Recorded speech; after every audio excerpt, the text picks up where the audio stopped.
Hey everyone, this is Dr. Hillary from Rangeline Chiropractic. Today we get to chat with Henry Mestetsky, and he is going to tell us some of the great things that is going on in Carmel. Henry, thanks for joining us today. Thank you for having me. So tell us, I know that there's some good news going on right now, some new things happening in Carmel. Can you give us a little overview on what we have going on in our great city? Yeah, there's all sorts of stuff going on. So ongoing construction projects right now include, if you're driving around where the Kroger is, the Proscenium across the street is moving full speed ahead. That the building that's almost finished on the corner is called Agora. There's a lot of corporate offices going in there. That's an office building, and then there's going to be apartments north of that are being built. That's where the Wahlburgers that's coming is going to be located.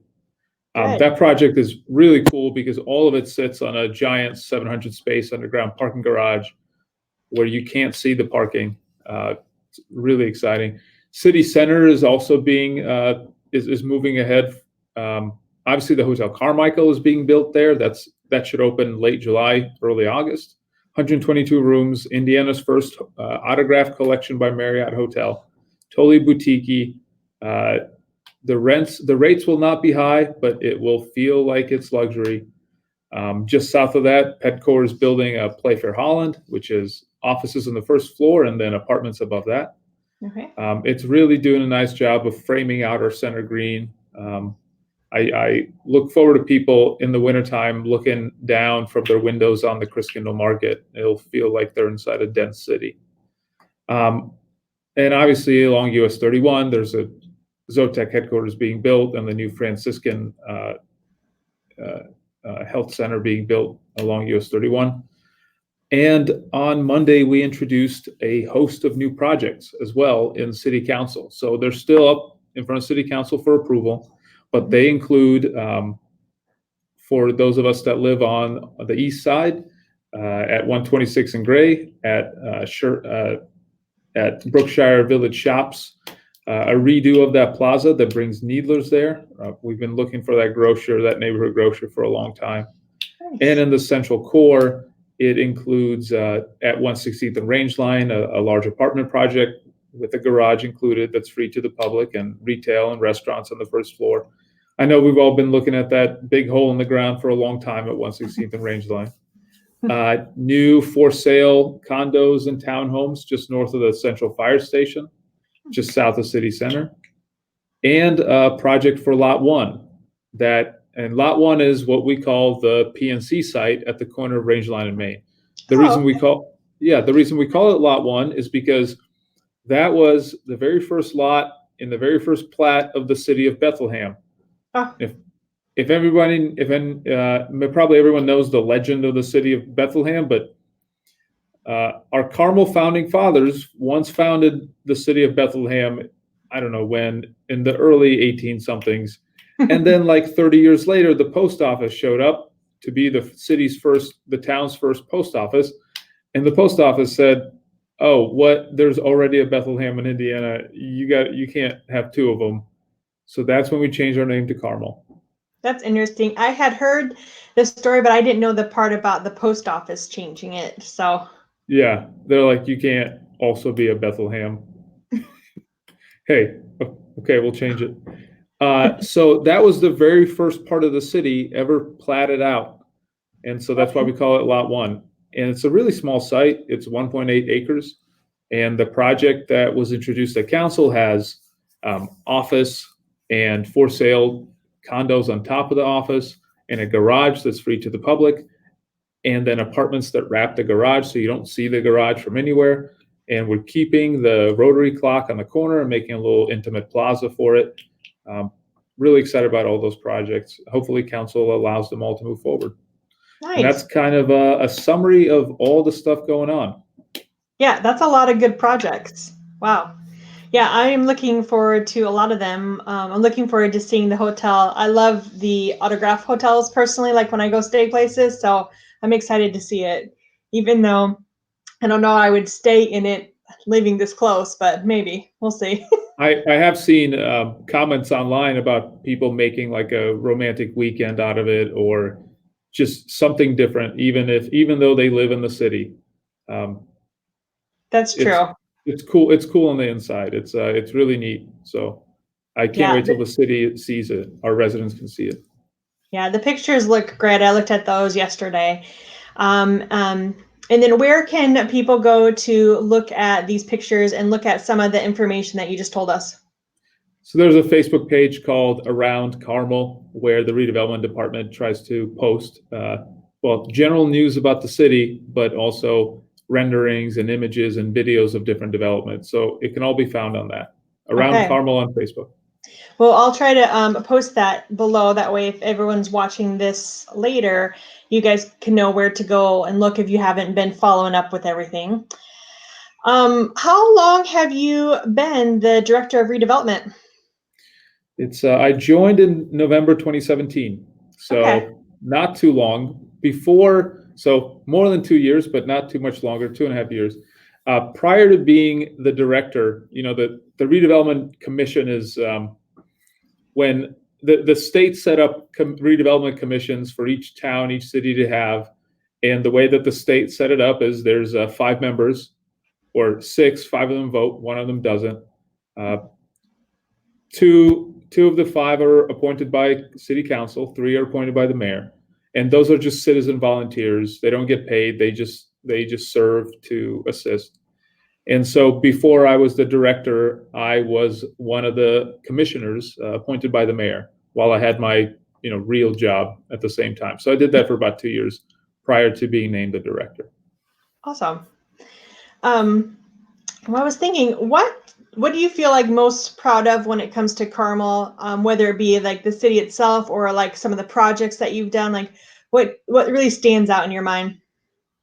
Uh, it's the way that the mayor laid out the city, especially the central core, right? Because I'm the redevelopment department. We know we have an east and west side that's kind of the traditional suburban neighborhoods, and that's never going to be messed with. But it's the central core where we're trying to build up a larger tax base. So the tax revenue from all of the large buildings in the central core take care of the east side and the west side forever. Hmm. And if you drive around suburbs today, they all look the same, and they all have different this kind of concept of everything's its own different zoning, right? You live in a neighborhood, you cannot have office or commercial around you, so you get in your car and you drive out of your neighborhood, and if you go into the store, okay, that's the retail zoning.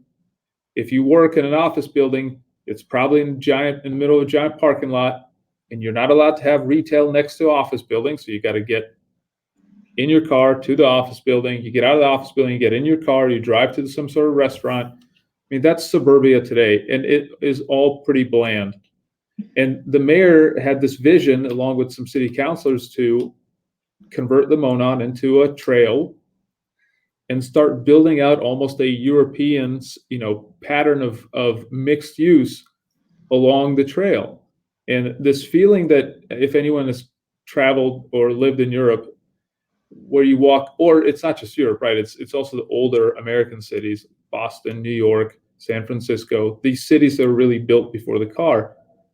You walk out of your hotel room and you just start walking and you just start looking around, and it's an adventure, and you don't have to pre-plan it. If you're in Paris, you don't have to pre-plan it.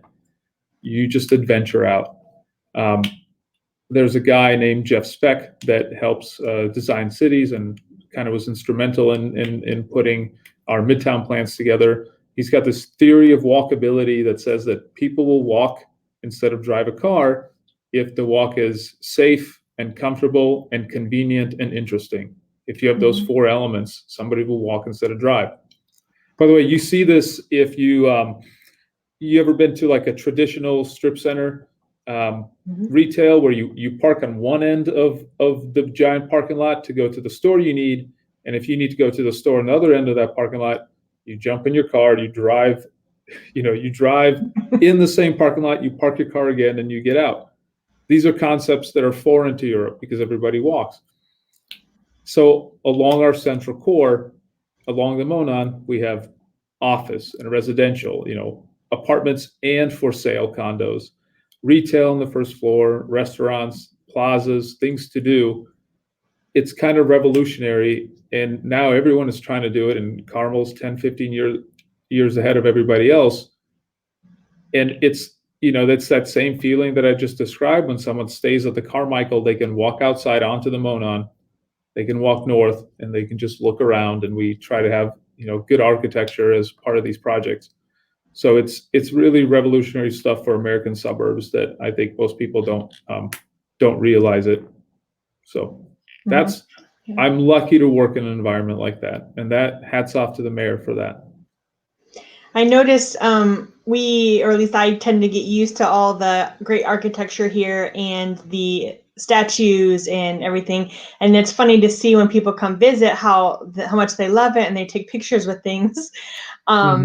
We, I think, forget about that, how cool that is that you don't see anywhere else. Do you know of like any other great like statues or artworks that are going to be coming? I don't, because that's not part of my department. Somebody else does that. Okay. But my favorite one is the giant flower on Old Meridian. That's my favorite one in the city. And it, you hear some people like it, some people don't. Some people like other art, some people don't. Some people don't like the Hazeldale art. I love the Hazeldale art. It's an economic development strategy. This is the kind of, when we go out and we try to get companies to locate their headquarters here, as much as you want to make it about a bunch of factors, sometimes it comes down to where the CEO lives. Like it's as simple as that. It's the CEO decides how far do I want to drive to get to work? And, you build a city that's beautiful. You build a city that cares about the arts. You build a city that invests in that stuff, and that's what gets those CEOs to move here. The schools help quite a lot as well. The parks help, right? The safety helps. And it's all part of a broader, thought-out strategy to lure the next corporation. Because for every corporation that comes here, the residents pay less taxes. The more of the tax burden in the city that falls on our 125 corporate headquarters and those 5-story buildings we're building, the less people who live in individual houses have to worry about that. That's why we have the 5th lowest tax base. People sometimes say, Carmel, everything is nice. I bet you guys pay a lot of taxes. No, it's like the other way around. It's pretty interesting. That's a good explanation. Thank you. Even I didn't really pay attention to that and why that would be. So yeah. I think there's another question. I'm sorry. I just lost my train of thought. What the other question I was going to ask you? But yeah, I like that. I like the flower too. That's my favorite. What are some of the big companies that have moved in recently, in case we don't know? Like, I don't pay attention to that really, Yeah. So one of the recent ones, recent announcement that we had was Braun Ability that is moving. If you've ever seen those handicap accessible vans, they're a bit lifted on the back and they say Braun Ability. That's a company in northern Indiana, from Winnemac, Indiana, that actually got bought by a giant European conglomerate, a huge company. Their factory will remain up in northern Indiana. Their headquarters is coming here. In the Agora building, Vallejo Financial from Indianapolis is moving in into the Agora building. There are a couple other headquarters like that. Obviously, sometimes some of the conversations that happen are some of the companies are building a new building, but they're also coming from, they used to be in Carmel, right? And 2 examples of that is the car headquarters that's only been around for a short amount of time, right? We all see that building off of US 31. It's beautiful. The Zotec headquarters is under construction now. It's next to, like the bridges over there at 116th and Spring Mill. But what we want people to realize is they were renting office space before, and now they're building their world-class forever headquarters. I mean, that is an incredible forever investment in the city. And it's not always about, hey, are these the same jobs from the same city? Yeah, they're moving a mile, right? But they're forever. They're building their world-class headquarters forever. So I love seeing the Zotec and the car. Those are headquarters. Those are giant, modern buildings that lure the best workers from across the country here. It's really cool to see that. And the Redevelopment Commission participates in all of that. So in each case, we took the future taxes, the TIF dollars that they were going to pay, and we used it to incentivize them to build a garage next to their building. So what that gets us is, it's the taxes that these companies were going to pay anyways. But so it's not the city's money, it's not anybody's money, it's the money generated by these projects in the first place.